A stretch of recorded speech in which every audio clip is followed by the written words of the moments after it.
Hi friends, welcome to our channel அரசு அதிகாரம் academy. நம்ம சேனலில் பார்த்தீங்கன்னா டிஎன்பிசி யூடியூப் சபிக்கும் ஃப்ரீ கிளாஸஸ் போயிட்டுருக்கு. அதேமாதிரி ஃப்ரீ டெஸ்ட் சீரிஸ் கொண்டு போயிட்டுருக்கோம். ஜாயின் பண்ணுறதுக்கு நான் ப்ரீவாம் ஜாயின் பண்ணி டெஸ்ட் அட்டன் பண்ணிங்க. இந்த டெஸ்ட் சீரிஸ் என்ன பார்க்க போகிறோம் பார்த்தீங்கன்னா, தமிழ் டெஸ்ட் சீரிஸ் கொண்டு போயிட்டுருக்கோம். அந்த வகையில் இன்னைக்கு 7th தேர்ட் டேர்ம் பார்த்தீங்கன்னா டெஸ்ட் பார்க்க போகிறோம். ஆல்ரெடி பார்த்தீங்கன்னா 6th ஸ்டாண்டர்ட் முடிஞ்சு 7th ஸ்டாண்டர்டில் ஃபஸ்ட்டு 2 டேர்ம் பார்த்தீங்கன்னா முடிஞ்சிருச்சு. இன்றைக்கி பார்த்தீங்கன்னா 7th தேர்ட் டேர்ம் பார்த்தீங்கன்னா டெஸ்ட்டு 7வது டெஸ்ட்டு. இதுக்கு முன்னாடி இருக்க டெஸ்ட்டு ஃபுல்லாக அட்டன் பண்ணிவிட்டு அடுத்த டெஸ்ட் அட்டன் பண்ணுங்க. ஓகே, வீடியோக்குள்ளே போயிடலாம். இந்த டெஸ்ட்டு நம்ம எப்படி அட்டன் எழுதணும் அப்படின்னு பார்த்தீங்கன்னா, நான் ஒவ்வொரு கொஸ்டினாக சொல்லுவேன். அந்த ஒவ்வொரு கொஸ்டினுக்கு பார்த்தீங்கன்னா நீங்கள் ஆன்சர் எழுதி வச்சுக்கிட்டு ஒவ்வொரு கொஸ்டின் சொல்கிறப்ப பார்த்தீங்கன்னா அந்த கொஸ்டினை பாஸ் பண்ணி வச்சு ஆன்சர் நோட் பண்ணிவிட்டு நான் ஆன்சர் சொல்கிறப்ப ஆன்சர் கரெக்ஷன் பண்ணி கடைசியில் உங்களுக்கு எவ்வளோ கொஸ்டின் தெரிஞ்சிருக்குன்னு சொல்லி கமெண்ட் பண்ணுங்கள். ஓகே, வீடியோக்குள்ளே போயிடலாம். ஓகே, ஃபஸ்ட்டு கொஸ்டின் பாருங்கள். பல்வேறு தொழில்கள் குறித்த நாட்டுப்புற பாடல்களை மலையருவி என்னும் நூலை தொகுத்தவர் யார்?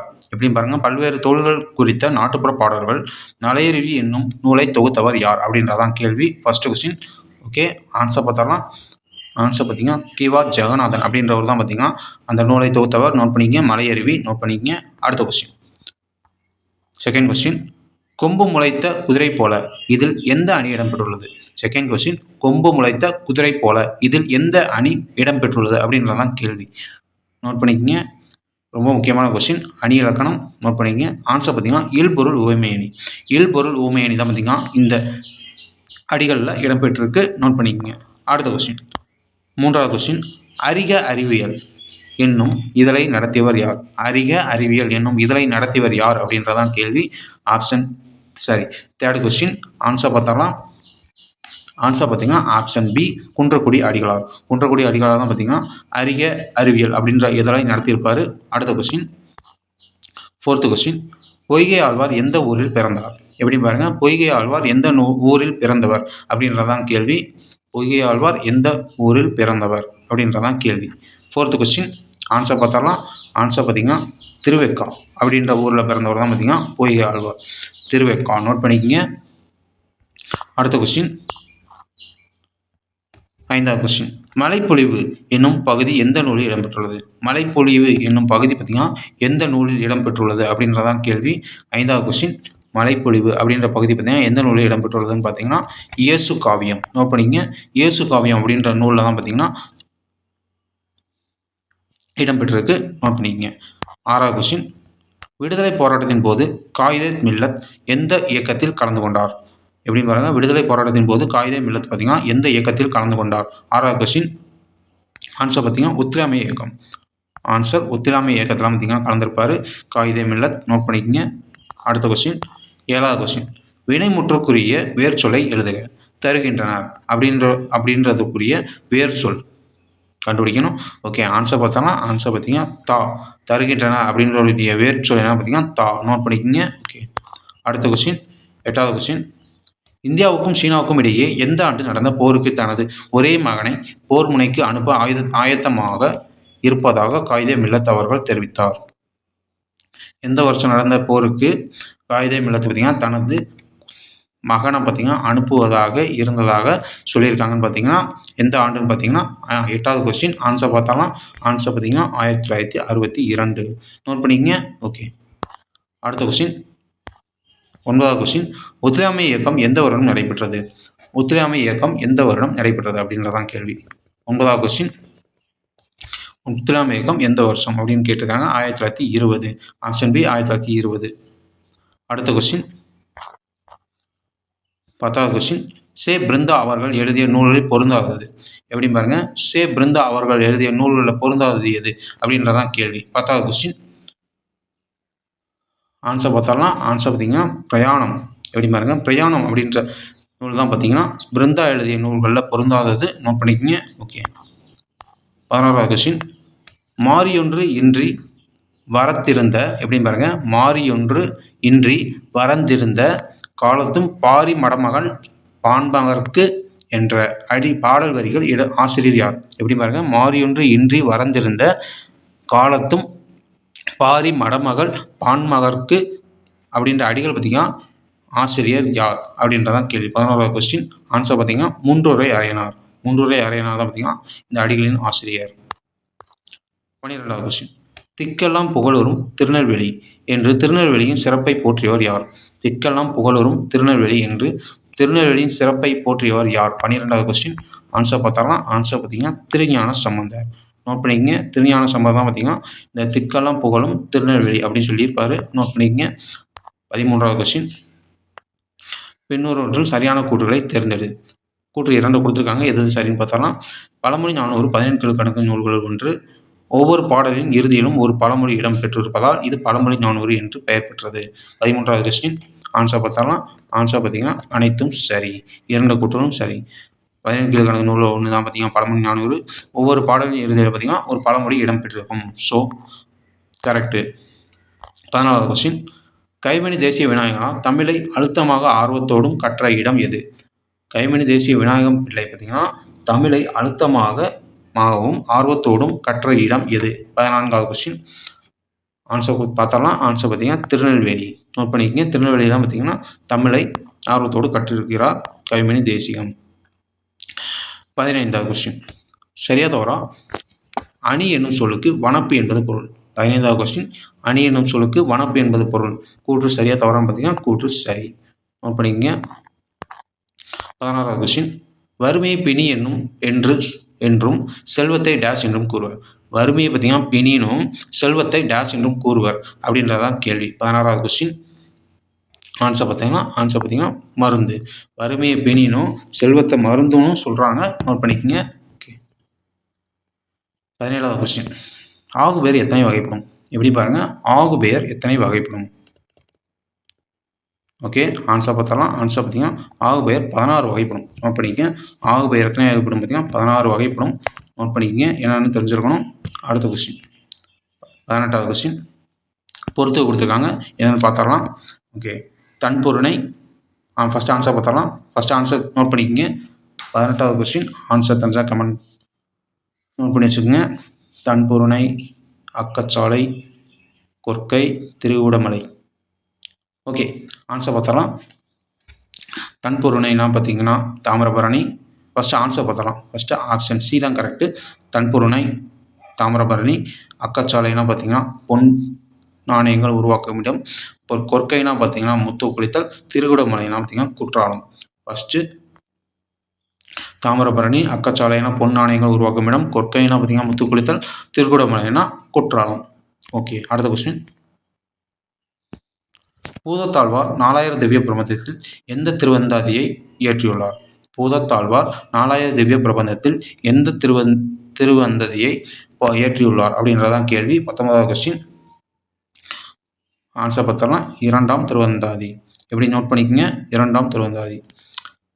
20வது கொஸ்டின். ஜென் என்னும் ஜப்பானிய மொழி சொல்லுக்கு டேஷ் என்பது பொருள். ஜென் அப்படின்ற ஜப்பானிய மொழி சொல்லுக்கு பார்த்தீங்கன்னா டேஷ் என்பது பொருள் அப்படின்றதான் கேள்வி. ஆன்சர் பார்த்தலாம். 20வது கொஸ்டின். ஜென் என்னும் ஜப்பானிய மொழி சொல்லுக்கு டேஷ் என்பது பொருள். ஆன்சர் பார்த்தலாம். ஆன்சர் பார்த்தீங்கன்னா 20வது கொஸ்டின். தியானம் செய். ஜென்னா தியானம் செய் அப்படின்றதான் ஆன்சர். நோட் பண்ணிக்கங்க. 26வது கொஸ்டின். இந்த வேலையை முடிக்க ஒரு கை குறைகிறது என்பது டேஷ். எப்படி பாருங்க. இந்த வேலையை செய்வதற்கு முடிக்க ஒரு கை குறைகிறது என்பது டேஷ் அப்படின்றதான் கேள்வி. 21வது கொஸ்டின். ஆன்சர் பார்த்தரலாம். சினையாகு பெயர். இந்த வேலையை செய்வதற்கு பார்த்தீங்கன்னா முடிக்க ஒரு கை குறைகிறதுன்னு சொல்கிறது பார்த்தீங்கன்னா சினையாகு பெயர். அடுத்த கொஸ்டின். 22வது கொஸ்டின். அகர வரிசைப்படி சொற்களை சீர் செய்க அப்படின்றதான் கேள்வி. ரொம்ப முக்கியமான கேள்வி. ஓகே. 22வது கொஸ்டின். ஆன்சர் ஃபஸ்ட்டு பார்த்தரலாம். ஆன்சர் பார்த்தீங்கன்னா ஆப்ஷன் சி. அன்பு, ஆடு, ஊக்கம், ஏது, அவ்வை. மற்ற மூன்றும் பார்த்தீங்கன்னா மாறி மாறி இருக்கும். தவறானது. அடுத்த கொஸ்டின். 23வது கொஸ்டின். நினைக்கும் போது 1000 போட்டி எத்தனைக்கும் வீண் கனவு தினம். நினைக்கும் போது 1000 போட்டி எத்தனை வீண் கனவு தினம் என்னும் பாடலின் ஆசிரியர் யார்? ஓகே. 23வது கொஸ்டின். ஆன்சர் பார்த்தோம்னா கண்ணதாசன். நோட் பண்ணிக்கங்க. கண்ணதாசன். 24வது கொஸ்டின். திருவள்ளுவர் கூறுவதில் ஒரு நாட்டின் அரணாக இல்லாதது எது? திருவள்ளுவர் கூறுவதில் ஒரு நாட்டின் அரணாக இல்லாதது எது? 24வது கொஸ்டின். ஓகே. ஆன்சர் பார்த்தலாம். ஆன்சர் பார்த்தீங்கன்னா வயல். திருவள்ளுவர் கூறுவதில் பார்த்தீங்கன்னா ஒரு நாட்டின் அரணாக இல்லாத எதுன்னு பார்த்தீங்கன்னா வயல். மற்ற மூன்றும் பார்த்தீங்கன்னா அரணாக இருக்கிறது. நோட் பண்ணிக்கங்க. 25வது கொஸ்டின். பொறுத்துக கொடுத்துருக்காங்க. 25வது கொஸ்டின். பொறுத்துக. நோட் பண்ணிக்கங்க. ஆன்சர் ஃபஸ்ட்டு நோட் பண்ணிக்கங்க. 25வது கொஸ்டின் ஆப்ஷன் பி. அன்புனா தகழி, ஆர்வம்னா பார்த்தீங்கன்னா நெய், சிந்தைனா பார்த்தீங்கன்னா இடுதிரி, ஞானம்னா விளக்கு. நோட் பண்ணிக்கங்க. ஆப்ஷன் பி கரெக்டான ஆன்சர். அடுத்த கொஸ்டின் இளங்கோவடிகள் எந்த மலைக்கு முதன்மை கொடுத்து பாடினார்?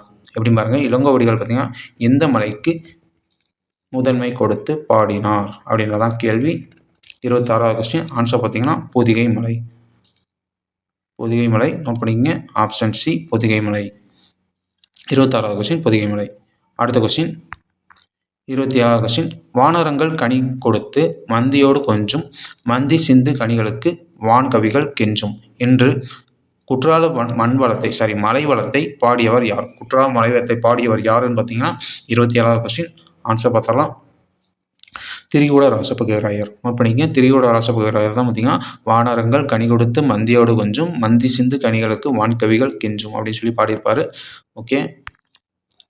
28வது கொஸ்டின் காயிதே மில்லத் சட்டமன்ற உறுப்பினராக பணியாற்றிய ஆண்டு? காயிதே மில்லத் பார்த்தீங்கன்னா சட்டமன்ற உறுப்பினராக பணியாற்றிய ஆண்டு எந்த வருஷம் பார்த்தலாம்? 28வது கொஸ்டின் 1946 to 1952 தான் பார்த்தீங்கன்னா சட்டமன்ற உறுப்பினர் இருந்திருப்பாரு காயிதே மில்லத். 29வது கொஸ்டின் தமிழ்நாட்டின் முதுமக்கள் தாழிகள் எங்கு கண்டுபிடிக்கப்பட்டது? 29வது கொஸ்டின் தமிழ்நாட்டின் முதுமக்கள் தாழிகள் எங்கு கண்டுபிடிக்கப்பட்டுள்ளது அப்படின்றதான் கேள்வி. 29வது கொஸ்டின் ஆன்சர் பார்த்தலாம் ஆதிச்சநல்லூர். நோட் பண்ணிங்க. 30வது கொஸ்டின் அகரவரிசை பற்றி படி எழுது அப்படின்னு சொல்லியிருக்காங்க. ஓகே. 30வது கொஸ்டின் ஆன்சர் பார்த்தரலாம். ஆன்சர் பார்த்தீங்கன்னா ஆப்ஷன் பி வம்பு, வாக்கு, விசை, வீழ்ச்சி. இதுதான் பார்த்தீங்கன்னா கரெக்டானது இருக்குது. மற்ற மூன்றும் பார்த்தீங்கன்னா தவறு. 31வது கொஸ்டின் இயேசுவின் வாழ்க்கை வரலாற்றையும் அவரது அறிவுரைகளையும் கூறும் நூல். இயேசுவின் வாழ்க்கை வரலாற்றையும் அவரது அறிவுரைகளையும் கூறும் நூல் எது அப்படின்னு கேட்டிருக்காங்க. 31வது கொஸ்டின் ஆன்சர் பார்த்தலாம் இயேசு காவியம். ஆப்ஷன் டி இயேசு காவியம் தான் பார்த்தீங்கன்னா இயேசுவின் வாழ்க்கை வரலாற்றையும் அவருடைய அறிவுரைகளையும் கூறும் நூலாக இருக்குது இயேசு காவியம். 32வது கொஸ்டின் பொறுத்து கொடுத்துருக்காங்க. நேர்மை, வானியல், கண்ணியம், உபதேசம். ஓகே. ஆன்சர் பார்த்தலாம். ஃபஸ்ட்டு ஆன்சர் பார்த்தீங்கன்னா ஆப்ஷன் பி. நேர்மைனா பார்த்தீங்கன்னா இன்டெகிரிட்டி, வானியல்லாம் பார்த்தீங்கன்னா அஸ்ட்ரானமி, கண்ணியம்னா டிக்னிட்டி, உபதேசம்னா ப்ரீச்சிங். எல்லாமே சேமாக கொடுத்துருக்காங்க. Option B. 33வது கொஸ்டின் உலகம் முன்ன உன் உடுத்த உடுப்பாய் என்று கூறியவர் யார்?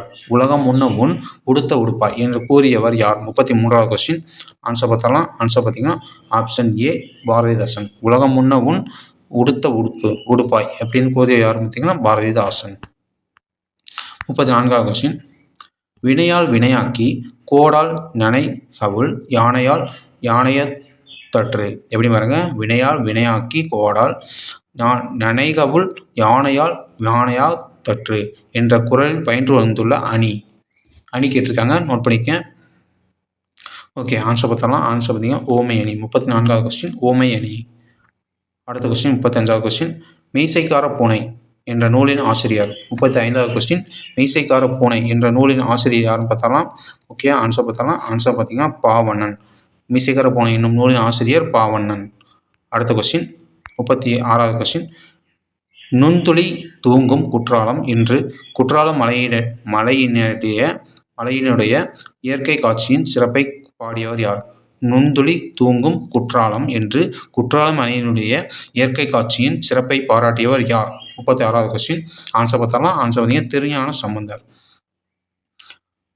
ஓகே. அடுத்த கொஸ்டின் பாருலாம். 37வது கொஸ்டின் அன்றைக்கு தான் அம்மா எப்படி பாருங்க, அன்றைக்கு தான் அம்மா காக்காவிற்கு தெரியும் என தொடங்கும் பாடலின் ஆசிரியர் யார்? 37வது கொஸ்டின் அன்றைக்கு தான் அம்மா காக்காவுக்கு தெரியும் அப்படின்னு தொடங்கும் பாடலின் ஆசிரியர். 37வது கொஸ்டின் ஆன்சர் பார்த்தீங்கன்னா சே பிருந்தா. நோட் பண்ணிக்கங்க. ஒரு கொஸ்டின் சொன்னனே அதை பாஸ் பண்ணி வச்சுட்டு நீங்கள் எழுத ஆரம்பிச்சிடலாம். ஆன்சர் கண்டுபிடிச்சிக்கலாம். இளமை என்னும் சொல்லின் எதிர்ச்சொல் எப்படின்னு பாருங்க. 38வது கொஸ்டின் இளமை என்னும் சொல்லின் எதிர்ச்சொல். 38வது கொஸ்டின் ஆன்சர் பார்த்தலாம் முதுமை. இளமைனா முதுமை. 38வது கொஸ்டின் 39வது கொஸ்டின் காயிதே மில்லத் தமிழ் மொழியை ஆட்சி மொழியாக்க வேண்டும் என்று பேசிய இடம். தமிழ் மொழியை ஆட்சி மொழியாக்க வேண்டும் அப்படின்னு பேசினவர் யாருன்னு பார்த்தலாம். 39வது கொஸ்டின் எங்கே பேசியிருக்காருன்னு சொல்லி பார்த்தலாம். 39வது கொஸ்டின் ஆன்சர் பார்த்தீங்கன்னா நாடாளுமன்றத்தில் பேசியிருக்காரு. ஓகே. 40வது கொஸ்டின் மழை சடசடவென பெய்தது. இத்தொடர் கீழ்கண்டவற்றில் எது அமைந்துள்ளது?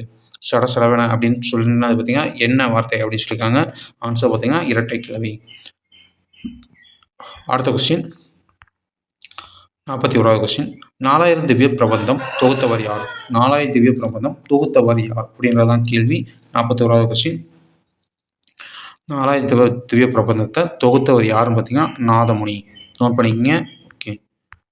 42வது கொஸ்டின் பழமொழி 400 என்னும் நூலின் ஆசிரியர் யார்? பழமொழி 400 என்னும் நூலின் ஆசிரியர் யார் அப்படின்றதான் கேள்வி. ஆன்சர் பார்த்தலாம். ஆன்சர் பார்த்தீங்கன்னா சி முன்றுரை அரையனார். ஆப்ஷன் சி முன்றுரை அரையனார் தான் பார்த்தீங்கன்னா பழமொழி 400 என்னும் நூலின் ஆசிரியர். ஓகே. அடுத்த கொஸ்டின் பெறலாம்.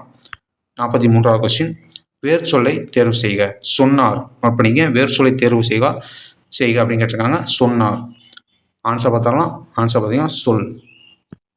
அடுத்த கொஸ்டின் 44வது கொஸ்டின் நெல்லிக்காய் உற்பத்தியில் முதலிடம் வைக்கும் மாவட்டம். நெல்லிக்காய் உற்பத்தியில் முதலிடம் வைக்கும் மாவட்டம் என்னன்னு கேட்டிருக்காங்க. 44வது கொஸ்டின். ஆன்சர் பார்த்தலாம். ஆன்சர் பார்த்தீங்கன்னா திருநெல்வேலி. ஓகே. அடுத்த கொஸ்டின் 45வது கொஸ்டின் மக்கள் பணியை இறைப்பணியாக எண்ணி தம் வாழ்நாள் முழுவதும் தொண்டு செய்தவர் யார்? மக்கள் பணியை இறைப்பணியாக எண்ணி தன் வாழ்நாள் முழுவதும் தொண்டு செய்தவர் யார் அப்படின்றதான் கேள்வி. 45வது கொஸ்டின். ஆன்சர் பார்த்தலாம். ஆன்சர் பார்த்தீங்கன்னா குன்றக்குடி அடிகளார். 45வது கொஸ்டின். ஆன்சர் குன்றக்குடி அடிகளார். 46வது கொஸ்டின் கபடி போட்டியில் தமிழ்நாடு வென்றது. இத்தொடரில் அமைந்துள்ள ஆகுபெயர். கபடி போட்டியில் தமிழ்நாடு வென்றது அப்படின்ற அந்த தொடரில் பார்த்தீங்கன்னா இடம்பெற்றுள்ள ஆகுபெயர். ஆன்சர் பார்த்தீங்கன்னா இடவாகு பெயர். ஆப்ஷன் சி இடவாகு பெயர். 47வது கொஸ்டின் காயிதே மில்லத்திற்கு விடுதலை வேட்கையை ஏற்படுத்தியவர் யார்? 47வது கொஸ்டின் காயிதே மில்லத்திற்கு விடுதலை வேட்கையை ஏற்படுத்தியவர் யார் அப்படின்னு பார்த்தோம்னா ஆன்சர் பார்த்தீங்கன்னா காந்தியடிகள். நோட் பண்ணிக்கங்க. ஓகே. 48வது கொஸ்டின் கழலுதல் எப்படின்னு பாருங்க. கழலுதல் என்ற சொல்லின் பொருள். கழலுதல் என்னும் சொல்லின் பொருள் என்னன்னு கேட்டிருக்காங்க. 48வது கொஸ்டின். ஆன்சர் பார்த்தோம்னா உதிர்தல். ஆப்ஷன் சி உதிர்தல். 49வது கொஸ்டின் பொறுத்துக கொடுத்துருக்காங்க. அதை ஆன்சர் பார்த்தலாம். 49வது கொஸ்டின் பொறுத்துக. ஓகே. ஆன்சர் பார்த்தலாம். நாற்றுனா பார்த்தீங்கன்னா நடுதல். எப்படி பாருங்கள். நாற்றுனா நடுதல். நீர்னா பார்த்தீங்கன்னா பாய்ச்சுதல். கதிர்னா பார்த்தீங்கன்னா அறுத்தல். களைனா பறித்தல். Option D correct. நோட் பண்ணிக்கங்க. 50வது கொஸ்டின் பின்வருவற்றில் தவறான கூற்றை தேர்ந்தெடு. எப்படின்னு பாருங்கள். பின்வருவற்றில் தவறான கூற்று பூதத்தாழ்வார் சென்னை அடுத்துள்ள மாமல்லபுரத்தில் பிறந்தவர். 4000 திவ்ய பிரபந்தத்தில் உள்ள 2ஆம் திருவந்தாதி பூதத்தாழ்வார் பாடியது. 4000 திவ்ய பிரபந்தம் 12 ஆழ்வார்கள் பாடிய பாடல்களின் தொகுப்பு. 4000 திவ்ய பிரபந்தத்தை தொகுத்தவர் நம்பியாண்டார் நம்பி. நோட் பண்ணிக்கங்க. ஓகே. இதில் எது தவறானதுன்னு பார்த்தீங்கன்னா ஆப்ஷன் டி நம்பியாண்டார். இந்த 4000 திவ்ய பிரபந்தத்தை தொகுத்தவர் நாதமுனி. நோட் பண்ணிங்க. நம்பியாண்டார் நம்பி கொடுத்துருக்காங்க. தவறு நாதமுனி. ஓகே. இதுவரையும் பார்த்தீங்கன்னா நம்ம மொத்தம் 50 கொஸ்டின்ஸ் பார்த்துருப்போம். மொத்தம் 50 கொஸ்டின்ஸில் உங்களுக்கு எவ்வளோ கொஸ்டின் தெரிஞ்சிருக்குன்னு சொல்லி கமெண்ட் பண்ணுங்கள். ஓகே. இதோட பார்த்தீங்கன்னா 6th 7th ஃபுல் பார்த்தீங்கன்னா நம்ம கம்ப்ளீட் பண்ணிட்டோம். அடுத்த டெஸ்ட் பார்த்தீங்கன்னா 7th ஸ்டாண்டர்ட் ஃபுல் டெஸ்ட் இருக்கும். இந்த 2 ஸ்டாண்டர்ட் பார்த்தீங்கன்னா தெளிவாக படித்து டெஸ்ட்டு ஒவ்வொரு டெஸ்ட்டும் அட்டன் பண்ணிக்கங்க.